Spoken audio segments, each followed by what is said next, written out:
यदि तुमने या तुम्हारे परिवार ने भैरवनाथ की इच्छाओं को परिपूर्ण नहीं किया तो वो कदाचित तुम्हें अपनी तंत्र विद्या से भस्म कर देगा। तुझे अपना मस्तक कहीं दिखाई देगा भी नहीं बादल सिंह, क्योंकि तूने हमारा कार्य पूर्ण नहीं किया है। न जाने इस मायावी जंगल में कितने और राक्षस घूम रहे हैं जो मनुष्यों का भक्षण करते हैं। सावित्री, राजकुमारी चंद्रमुखी की ओर वो अपने नेत्र उठाने का साहस कर सकता है उस सिद्धि प्राप्त होने के पश्चात। तुम दोनों का संकट देखकर हमें समझ में नहीं आ रहा है कि हम तुम्हें क्या परामर्श दें। यदि तुम हमारा परामर्श मानो तो तुम दोनों अपने सरकार से क्षमा मांग लो। तो पिताश्री क्या हुए? गधे। और हम जब मूर्ख नहीं हुए तो हम क्या हुए? गधे के बच्चे। गधे के बच्चे, गधे के बच्चे, गधे के बच्चे। अभी कुछ देर पहले जो तुमने गुप्त योजना बनाई थी उसके बारे में सारा महल जान गया। महल की दीवारों को भी पता ना चले कि हम तुमसे मिले थे। नहीं चलेगा, आप निश्चिंत रहिए।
क्या तुम ही परिपरागी हो? हाँ युवराज, ये मेरा अलग रूप है। मुझे अलग अलग रूप लेना बहुत पसंद है। कहो, कैसे याद किया तुमने? हम विजेंद्र प्रताप को खोजते खोजते थक चुके हैं परिपरागी। चारों दिशाओं के चक्कर काटने के पश्चात भी वो हमें मिल नहीं सके। चारों ओर निराशा के बादल ही दिखाई दे रहे हैं। क्या विजेंद्र प्रताप सिंह इस मायावी जंगल से मुक्त हो चुके हैं? नहीं युवराज, रूपनगर के इस मायावी जंगल में एक बार जो आ गया वो कभी लौट कर नहीं जा सकता। तुम्हारे भाई भी इसी जंगल के भूल भुलैया में कहीं गुम हो गया, लेकिन तुम्हें दिखाई नहीं दिया। दिखाई नहीं दिया? इतने समय से हम उनको खोजते फिर रहे हैं, फिर कहीं ना कहीं तो हमारा मिलन होना ही चाहिए ना परिपरागी। कैसे मिलन हो सकता था युवराज? जब भी तुम दोनों भाइयों की मिलन की घड़ी आई तो यहाँ की मायावी शक्तियों ने तुम्हारा पथ ही बदल दिया। पथ बदल दिया? ये कैसे संभव हो सकता है परिपरागी? मायावी शक्तियों के लिए कुछ भी असंभव नहीं होता है युवराज। अगर वो चाहे तो पलक झपकते ही किसी मनुष्य को अदृश्य भी कर सकती है। इसलिए अधिक सोचकर अपने आप को अधिक परेशान मत करो। विजेंद्र प्रताप सिंह इसी जंगल में है। यदि विजेंद्र प्रताप सिंह इस मायावी जंगल में अभी भी भटक रहे हैं तो वो किस अवस्था में है? क्या आप हमारी सहायता कर सकती हैं परिपरागी? अवश्य करूंगी युवराज। सच्चे और निडर मनुष्यों की सहायता करना ही मेरा लक्ष्य है। तुम्हारे भाई का अति शीघ्र पता लगाकर मैं तुम्हें बता दूंगी। तुम निश्चिंत रहो। तुमसे मिलने के पश्चात आशा की किरण अब फिर से दिखाई देने लगी है परिपरागी। क्या तुम हमें विजेंद्र प्रताप सिंह से मिलवा सकती? नहीं युवराज, मैं तुम्हें विजेंद्र प्रताप सिंह से नहीं मिलवा सकती, क्योंकि इस जंगल में कोई किसी को आपस में नहीं मिला सकता और ना ही इस जंगल के बाहर ले जा सकता है। बरसों से इस मायावी जंगल का यही नियम है, जिसे संसार की कोई शक्ति नहीं तोड़ सकती। कोई शक्ति नहीं तोड़ सकती? क्या जीवन भर हम यही भटकते रहेंगे? यदि विजेंद्र प्रताप हमें मिल भी गए तो क्या हम इस मायावी जंगल को छोड़ नहीं पाएंगे? मैं ये नहीं बता सकती। मैं परिलोक से हूँ, इसलिए पृथ्वी पर होने वाली सारी मायावी शक्तियों का रहस्य मुझे नहीं मालूम। किंतु इसी दिशा से रूपनगर की ओर बढ़ते जाओ। विजेंद्र प्रताप सिंह तुम्हें इसी दिशा में मिलेंगे। यदि भाग्य की देवी तुम पर प्रसन्न हो गई तो हो सकता है इसी रास्ते पे तुम दोनों भाइयों का मिलन हो जाए। अब मैं चलती हूँ।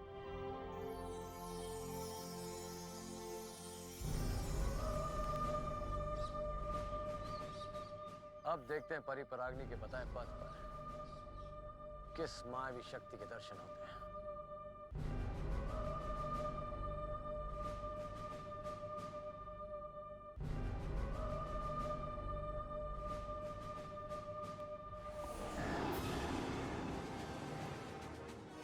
अब सही वक्त आया है मेनका। तत्काल इस बात की सूचना परमवीर सिंह जी और महाबली लोहा सिंह तक पहुंचा देनी चाहिए।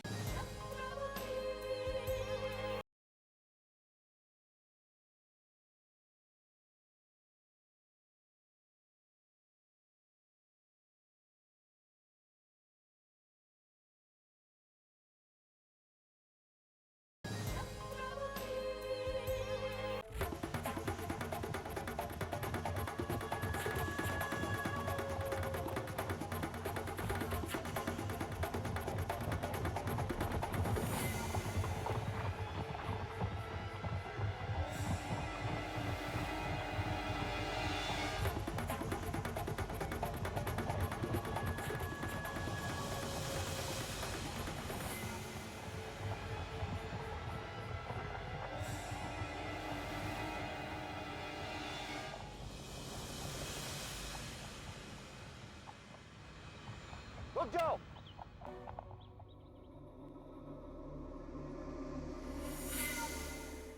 मेनका, तुम्हारे मुख पर यह विजय की मुस्कान देखकर हमें ऐसा प्रतीत हो रहा है जैसे तुम कोई महत्वपूर्ण सूचना लेकर आई हो। बताओ, बताओ हमें वो महत्वपूर्ण सूचना क्या है? हमारी उत्सुकता बढ़ती चली जा रही है। सूचना ये है हुजूर कि मेरी दृष्टि ने एक युवराज को देख लिया है। कहाँ है वो युवराज? हमारी भुजाओं से जकड़ के मारने के लिए फड़फड़ा रही हैं। नहीं लोहा सिंह, नहीं। हमें किसी भी युवराज को तब तक नहीं मृत्यु दंड देना है जब तक वो हमारे चुंगल से निकलने का प्रयत्न ना करे। यदि हमने उन्हें मृत्यु दंड दे दिया तो उन्हें तड़पा तड़पा कर पीड़ा पहुंचाने का सुख हमसे छिन जाएगा।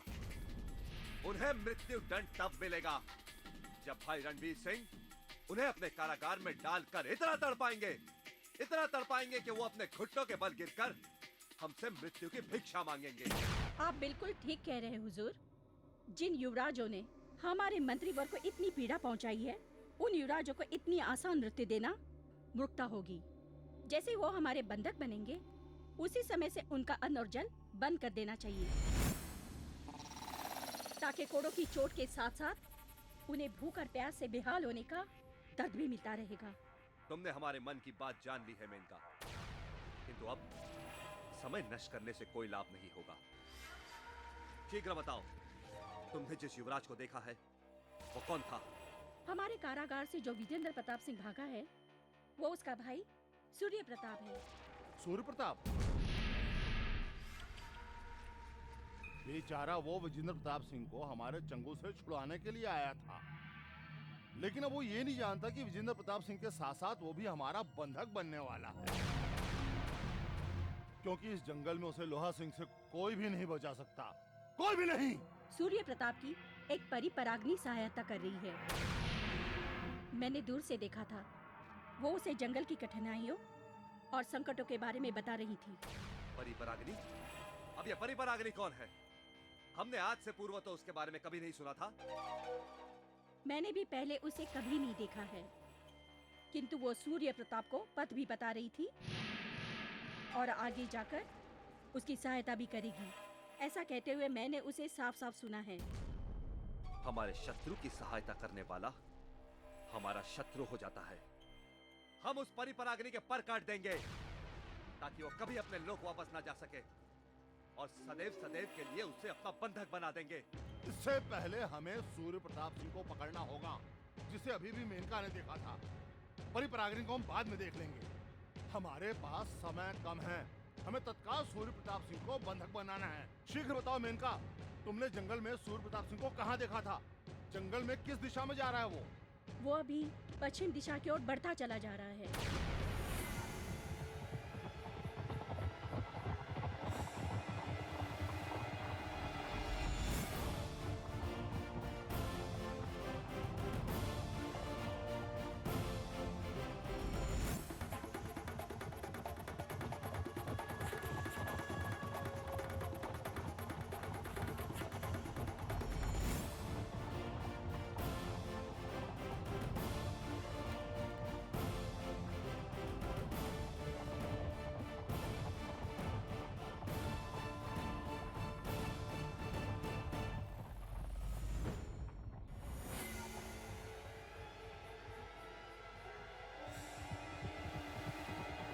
वो देखो लोहा सिंह, दूर कोई युवराज चला जा रहा है।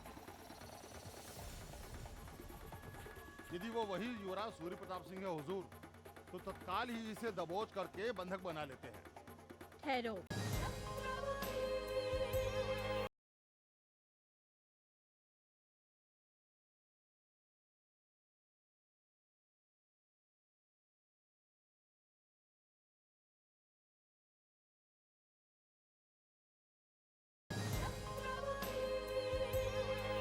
ठहरो। ये युवराज सूर्य प्रताप सिंह नहीं, अपितु कोई और है। अपितु कोई और है? ध्यान से देखो मेनका, कहीं तुम्हारी दृष्टि धोखा तो नहीं खा रही है? मेनका एक मायावी शक्ति है हुजूर, और मायावी शक्ति साधारण मनुष्य से बहुत तेज होती है। मैं पूरे विश्वास के साथ कह सकती हूँ कि ये युवराज सूर्य प्रताप सिंह नहीं, कोई और है। यदि तुम सत्य कह रही हो मेनका कि ये वो युवराज सूर्य प्रताप नहीं है, तो फिर कौन है ये जो रूपनगर का प्रतिनिधित्व होकर के इन मायावी जंगलों में भटक रहा है? बोलो। पता नहीं, किंतु इतना अवश्य बता सकती हूँ कि थोड़ी देर के पश्चात ये हमारा बंधक होगा। तुमने हमारे मन की बात जान ली है मेनका। हमने हमारे भाई जी को वचन दिया था कि हम 2 युवराजों को पकड़ कर लाएंगे, किंतु अब 2 नहीं, अपितु 3 युवराजों को हमारे भाई जी को भेंट करेंगे। एक साथ 3-3 युवराज को उपहार में प्राप्त करके मंत्रीवर खुशी से फूले नहीं समाएंगे। भाग्य भी हमारा साथ दे रहा है। इस युवराज को पकड़ने के लिए कोई योजना बनानी होगी हुजूर। योजना बन चुकी है लोहा सिंह। हमारी मायावी शक्ति मेनका जाकर उस युवराज से मीठी मीठी बातें करेगी।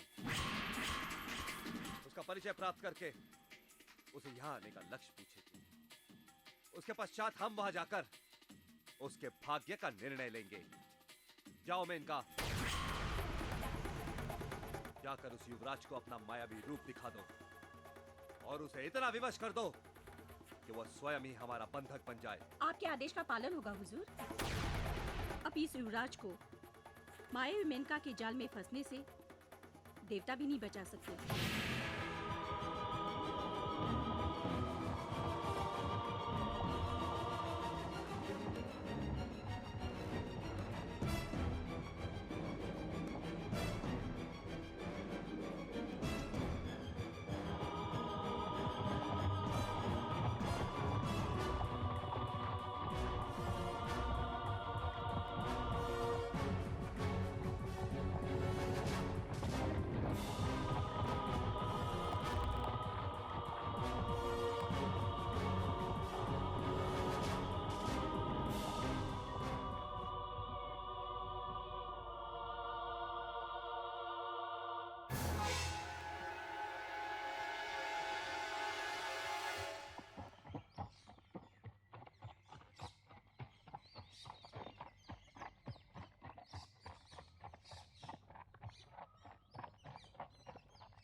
दूर दूर तक मानव की छाया भी दिखाई नहीं दे रही, जिसे रूपनगर का पथ पूछा जा सके। पता नहीं कहाँ आ गया हूँ। कुछ समझ में नहीं आ रहा।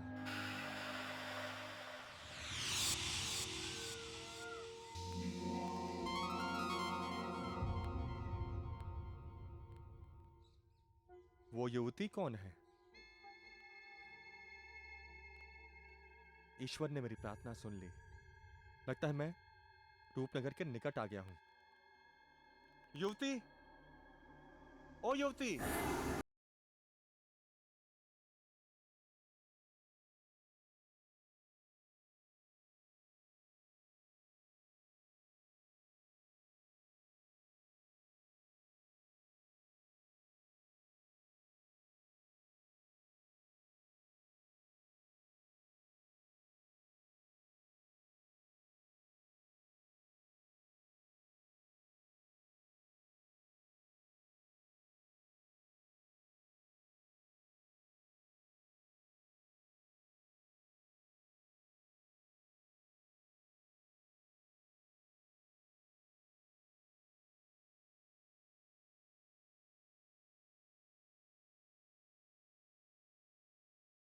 बता दूंगी, किंतु आप इतने कठिन मार्ग को पार करके रूपनगर कैसे पहुंच पाएंगे?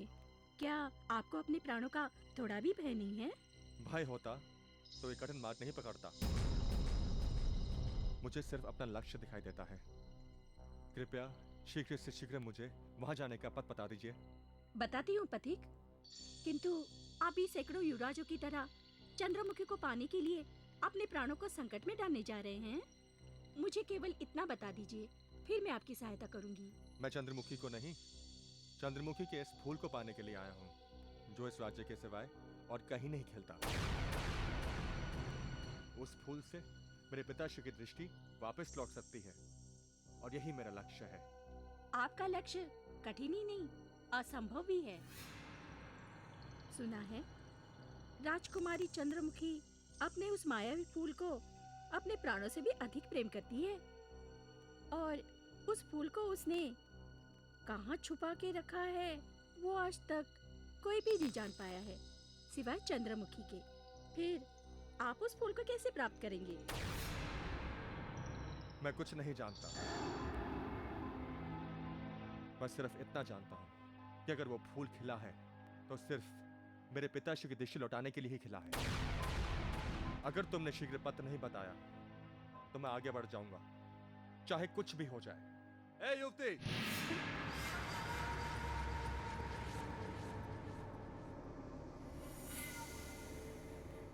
कौन हो तुम? कहां से आई हो और कहां जा रही हो? शीघ्र बताओ।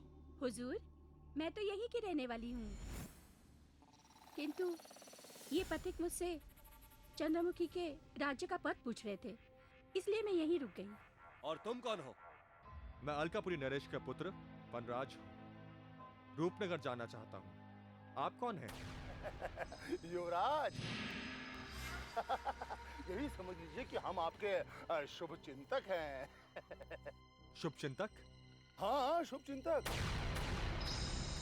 हम राजकुमारी चंद्रमुखी के सेवक हैं और उनकी आज्ञा अनुसार भटके हुए युवराजों को सही मार्ग दिखा करके हम उनके लक्ष्य तक पहुंचाना अपना परम कर्तव्य समझते हैं। मेरी तपस्या सफल हो गई। मैं बहुत समय से इस मायावी जंगल में भटक रहा था, किंतु आज मुझे सही मार्ग मिल जाएगा। मिल जाएगा नहीं, पथ मिल गया है युवराज। ये तो अच्छा हुआ कि हम दोनों ठीक समय पर आ गए, अन्यथा रूपनगर की मायावी शक्तियां तुम्हें समाप्त कर देती। चलो, हमारे साथ चलो। तुम थके हुए लग रहे हो। रूपनगर का पथ अब अधिक दूर नहीं है। मैं आपका ये उपकार कभी नहीं भूलूंगा। चंद्रमुखी के फूल को पाने के पश्चात मैं आपके उपकार का बदला जरूर चुकाऊंगा। विलंब मत कीजिए युवराज। सांझ ढलने वाली है और संध्या होते ही रूपनगर जाने वाले सारे के सारे मार्ग अवरुद्ध कर दिए जाते हैं। इसे तत्काल अपने अश्व बैठिए और हमारे साथ चलिए। चलिए। आइए आइए।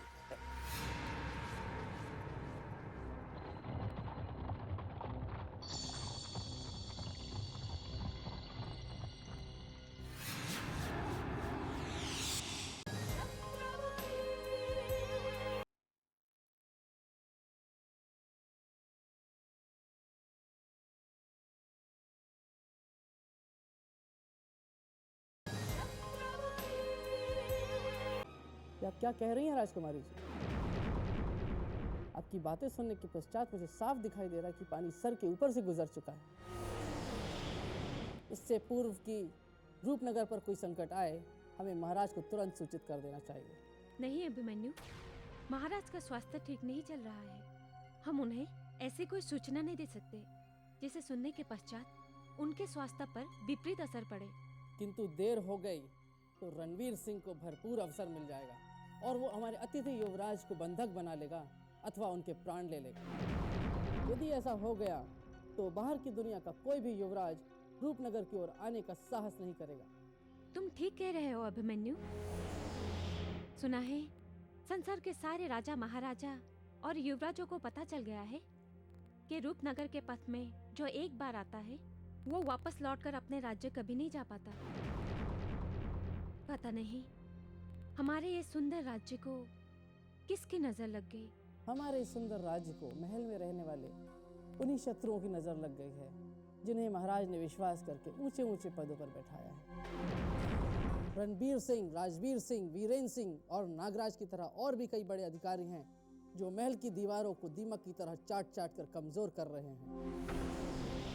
यदि उन पर शीघ्र अंकुश नहीं लगाया तो ये राक्षस रूपनगर को उजाड़ देंगे। ऐसा हम कदापि नहीं होने देंगे। अभी हमने महल के शत्रुओं को थोड़ी ढील दे रखी है ताकि उन्हें सतर्क होने का अवसर न मिल पाए, किंतु उनकी हर गतिविधियों पर हमारी दृष्टि है। हमें उस जंगल पर भी दृष्टि रखनी है जहां बाहर से आई युवराजों पर रणबीर सिंह की सेना घात लगाकर बैठी है। तुम तत्काल हमारे विश्वास पात्र सैनिकों को जंगल भेजने के आदेश दे दो ताकि दोनों युवराजों की रक्षा की जा सके। इसका तात्पर्य ये हुआ कि आपने युद्ध का आदेश दे दिया है? नहीं अभिमन्यु, हमने युद्ध का आदेश नहीं दिया है, अपितु बचाव का पथ चुना है। हमारे सैनिक दूर से उन पर दृष्टि रखेंगे। यदि बाहरी राज्य के युवराज रणबीर सिंह के सैनिकों पर भारी पड़ गए तो हमारे सैनिकों को तलवार उठाने की कोई आवश्यकता नहीं पड़ेगी, किंतु यदि रणबीर सिंह के सैनिकों ने उन्हें मारने का या बंदी बनाने का प्रयत्न किया तो हमारे सैनिक रणबीर सिंह के सैनिकों पर भारी पड़ जाएंगे। आपकी रणनीति अति उत्तम है राजकुमारी जी। आपकी रणनीति ऐसी है जिससे सांप भी मर जाए और लाठी भी ना टूटे। किंतु याद रहे अभिमन्यु, किसी भी परिस्थिति में परमवीर सिंह और लोहा सिंह मिलकर विजेंद्र प्रताप सिंह और उनके भाई सूर्य प्रताप सिंह को कोई हानि न पहुंचा सके। ये राजकुमारी चंद्रमुखी का आदेश है।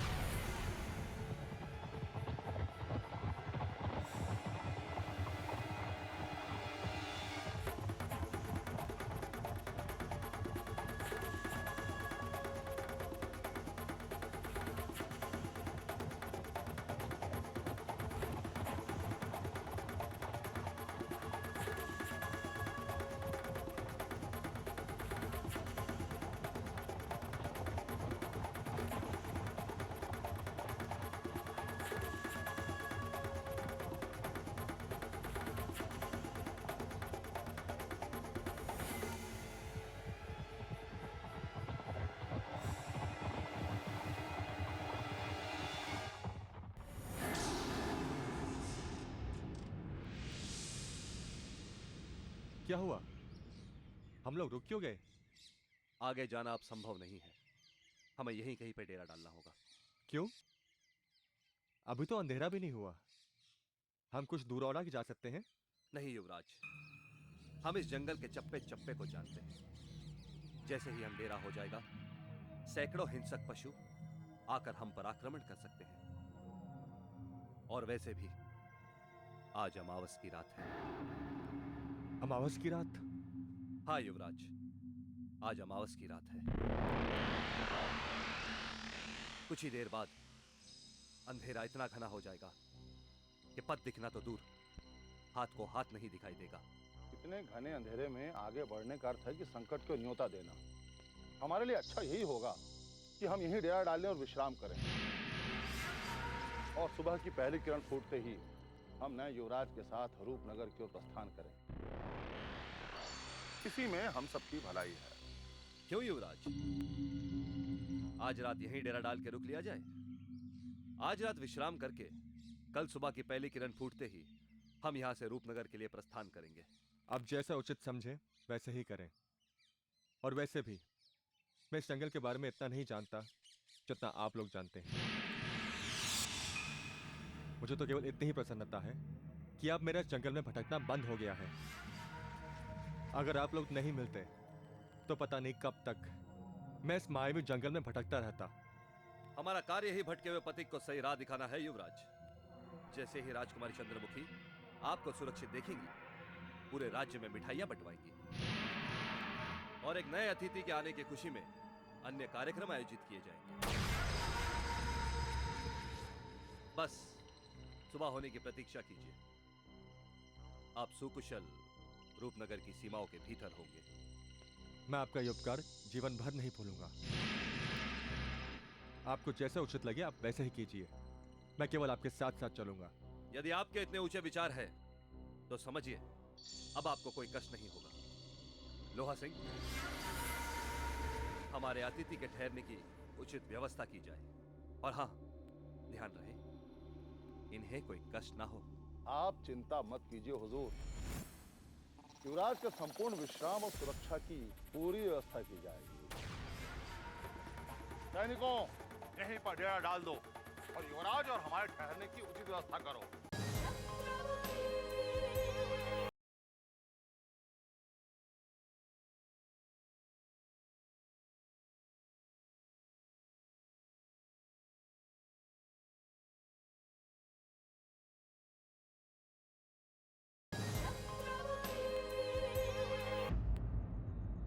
उफ वनराज, तुम्हारी ये दुख भरी कहानी सुनने के पश्चात हमें ऐसा प्रतीत होता है कि चंद्रमुखी का वो अनोखा फूल तुम्हारे लिए अति आवश्यक है। यदि तुम्हें उस फूल की प्राप्ति करनी है तो तुम्हें रणवीर सिंह का सहारा लेना होगा। रणवीर सिंह?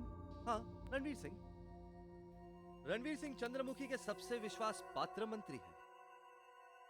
वो यदि चाहें तो बड़ी आसानी से उस फूल को प्राप्त करके तुम्हें दे सकते हैं। अन्यथा उस फूल को प्राप्त करना तो दूर, उसे देखना भी असंभव है। कल सवेरे हम जैसे ही रूपनगर पहुंचेंगे, हम तुम्हें रणवीर सिंह से मिलवा देंगे। रणवीर सिंह वही है जिसके लिए दुर्गेश्वरी कह रही थी वो युवराजों को बंधक बना लेता है। ये लोग मुझे छल कपट करके रणवीर के हाथों बंधक बनाना चाहते हैं। इनसे सतर्क रहना होगा। युवराज किस सोच में पड़ गए? हुजूर जिनके संदर्भ में कह रहे हैं ना, वो सचमुच में बहुत ही दयालु हैं। हाँ, आपसे मिलकर के उन्हें बहुत प्रसन्नता होगी। बाहर से आए हुए सारे युवराजों का आतिथ्य सत्कार स्वागत वो स्वयं किया करते हैं। उनसे मिलने के पश्चात आपके सारे दुख दर्द देखते ही देखते दूर हो जाएंगे। अरे आप तो फिर से सोचे पड़ गए। मैं ये सोच रहा हूं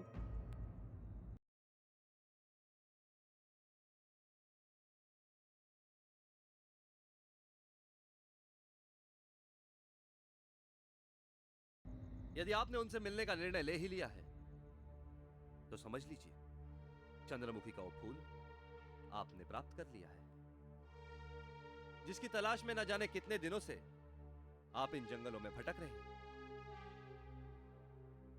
अब रात बहुत हो चुकी है, हमें जाकर विश्राम करना चाहिए, क्योंकि कल सवेरे ही हमें रूपनगर के लिए कूच करना है ताकि हमारे अतिथि के लक्ष्य की प्राप्ति हो सके। चलो युवराज, डेरे में जाकर विश्राम किया जाए। क्षमा करना, मुझे खुले आकाश के नीचे सोने की आदत है। आप लोग अंदर विश्राम कीजिए, मैं यहीं विश्राम कर लूंगा। जैसी आपकी इच्छा युवराज। यदि कोई भी कष्ट हो तो हमें निसंकोच आवाज दे देना। लोहा सिंह। हुजूर। हमारे अतिथि का ध्यान रखना। मैं युवराज का पूरा ध्यान रखूंगा। शुभ रात्रि युवराज। शुभ रात्रि।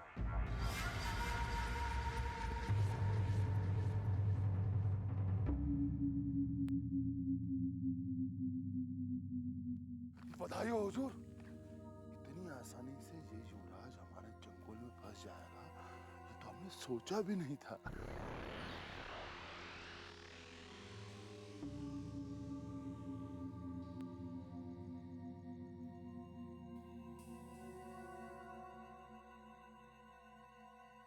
इस युवराज को फांसने के लिए न तो हमें किसी का रक्त बहाना पड़ा और न ही अपनी शक्ति का प्रयोग करना पड़ा। बिना कुछ किए ही इस पर हमें विजयश्री प्राप्त हो गई। रात बीतते ही हम इस युवराज को पकड़कर भाई रणवीर सिंह के कारागार में डाल देंगे और फिर देखना विजेंद्र प्रताप सिंह के भागने की पीड़ा भूलकर भाई इस नए युवराज को बंधक के रूप में देखकर कितने प्रसन्न होंगे। अब जाकर सो जाओ और सुबह होने की प्रतीक्षा करो।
युवराज कहाँ चला गया?